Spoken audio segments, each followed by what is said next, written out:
Salut!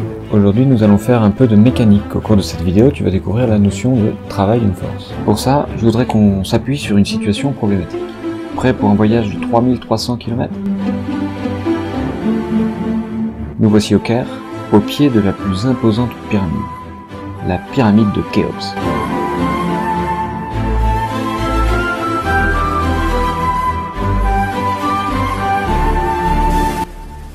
Alors cette pyramide, je vais te donner quelques caractéristiques. Elle fait 137 mètres de haut. Elle a été bâtie avec des blocs, 2,5 millions de blocs, dont la masse de chacun d'entre eux est compris entre 2 tonnes et 70 tonnes. Je te rappelle que cette pyramide a été bâtie il y a 4500 ans. Ça reste un mystère. Comment ont-ils fait? Je te rappelle qu'ils ne connaissaient pas la roue. L'hypothèse la plus vraisemblable, c'est l'utilisation de rampes pour traîner avec des traîneaux les blocs de pierre le long de la montée. Alors bien sûr, il faut beaucoup d'ouvriers. Notre but ici n'est pas de résoudre ce mystère, mais de s'en servir pour illustrer notre propos. Alors, imagine ce bloc tiré par 100 ouvriers vers le haut de la rampe, et le 101e vient se placer en renfort. Je te propose 4 façons d'employer sa force numérotée de F1 et F4. Ce symbole signifie, pour F3, vers toi. Quelle est la plus efficace? Il est clair que F1 est contre-productive. Il est clair aussi que F3 est inutile pour monter le bloc. Et effectivement, F4 est plus efficace que F2. Attention, F2. Tu vois, intuitivement, tu sens très bien les choses. On va essayer maintenant de bâtir un outil mathématique qui mesure la contribution ou l'efficacité d'une force le long d'un déplacement de A jusque B ici. J'ai fait exprès de ne pas prendre la meilleure force pour faire ce déplacement. Cela dit, cette force, je peux la décomposer en deux. Une force F parallèle, parce que parallèle au déplacement, et une force F perpendiculaire, inutile ici pour le déplacement. Si je cherche à exprimer F parallèle en fonction de la force, je vais devoir utiliser le cosinus, le côté adjacent sur hypoténuse. Alors ça fait F parallèle égale F, la force, fois cosinus alpha. Si maintenant je décide de multiplier cette grandeur par la valeur du déplacement AB, alors j'obtiens la grandeur W, qui vient du mot work, et qui veut dire travail. Tu as peut-être reconnu la formule d'un produit scalaire entre le vecteur force et le vecteur déplacement AB. Je te rappelle que le résultat d'un produit scalaire, c'est un nombre, donc pas de flèche sur W. Donc W, c'est le travail d'une force, et ça s'exprimera en joules. C'est une énergie. Je te propose ici de travailler sur différentes situations.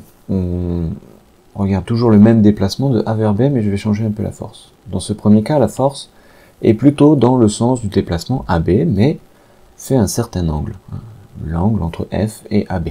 On peut tout de même l'évaluer ici, cet angle est compris entre 0 et pi sur 2, et tu sais que dans ce cas-là, le cosinus d'un angle compris entre 0 et pi sur 2 est positif.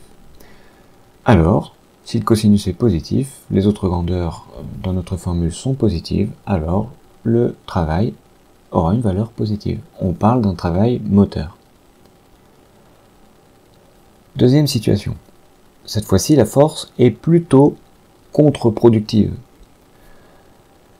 Alors on va faire le même travail, il faut évaluer le cosinus. Là on voit que l'angle est plutôt compris entre pi sur 2 et pi. Le cosinus d'un angle compris entre pi sur 2 et pi, cette fois-ci, est négatif. Alors le travail le long du déplacement AB de la force F sera lui aussi négatif. On parle d'un travail résistant. Enfin, troisième situation, la force est perpendiculaire au déplacement. Alors l'angle entre la force et le déplacement vaut pi sur 2, ou moins pi sur 2. Et dans ce cas-là, le cosinus de cet angle est nul. Si le cosinus est nul, alors le travail le long du déplacement AB de cette force F est lui aussi nul. On parle tout simplement d'un travail nul. C'est la fin de la première partie de ce cours sur le travail d'une force. Dans cette partie, tu as découvert cette notion. On a montré qu'intuitivement, le travail d'une force était un peu la contribution d'une force lors d'un déplacement. Cette contribution peut être dans le bon sens, dans ce cas-là le travail est moteur, ou dans le mauvais sens, dans ce cas-là le travail est résistant. Par ailleurs, ce travail, on peut le quantifier, on peut le calculer. On a vu ensemble qu'il s'agissait de faire le produit scalaire entre le vecteur force et le vecteur déplacement. Dans une seconde partie, on va exploiter le fait que cette grandeur a la dimension d'une énergie. On va étudier ensemble l'aspect énergétique du travail d'une force. À bientôt.